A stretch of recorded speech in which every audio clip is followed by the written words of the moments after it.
ಓಂ ಶ್ರೀ ಗುರುಭ್ಯೋ ನಮಃ. ಹರಿ ಓಂ.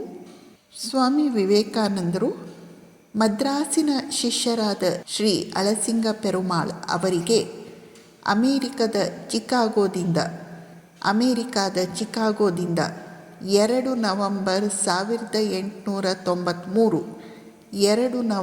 1893 ಬರೆದ ಪತ್ರದ ಒಂದು ಭಾಗ ಹೀಗಿದೆ. ಪ್ರಶ್ನಿಸುವುದು ನಮ್ಮ ಕೆಲಸ ಅಲ್ಲ, ಮಾಡಿ ಮಡಿಯುವುದು ನಮ್ಮ ಕೆಲಸ. ಪ್ರಶ್ನೆ ಮಾಡುವುದು ನಮ್ಮ ಕೆಲಸ ಅಲ್ಲ, ಮಾಡಿ ಮಡಿಯುವುದು ನಮ್ಮ ಕೆಲಸ. ಸಂತೋಷದಿಂದಿರಿ.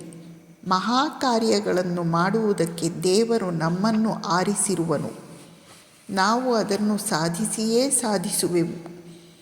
ಯಾವಾಗಲೂ ಸಿದ್ಧರಾಗಿರಿ. ಅಂತರಂಗ ಶುದ್ಧವಾಗಿರಲಿ. ಪ್ರೀತಿಗೋಸುಗ ಪ್ರೀತಿಸಿ. ದೀನರನ್ನು, ದುಃಖಿಗಳನ್ನು, ಪದದಲಿತರನ್ನು ಪ್ರೀತಿಸಿ. ದೇವರು ನಿಮ್ಮನ್ನು ಆಶೀರ್ವದಿಸುವನು. ಭಾರತ ವರ್ಷದ ಪ್ರಜೆಗಳಲ್ಲಿ ಸಹಾನುಭೂತಿಯನ್ನು ತೋರಲು ಪ್ರಯತ್ನಿಸಿ. ದೀನರನ್ನು, ದುಃಖಿಗಳನ್ನು, ಪದದಲಿತರನ್ನು ಮೇಲಕ್ಕೆ ಎತ್ತದೇ ಇದ್ದರೆ ನಿಮ್ಮನ್ನು ಮಾನವರೆಂದು ಹೇಳುವುದಕ್ಕೆ ಆಗುವುದಿಲ್ಲ. ನಿರ್ಭಯರಾಗಿರಿ. ದೇವರು ನಿಮ್ಮೊಡನೆ ಇರುವನು.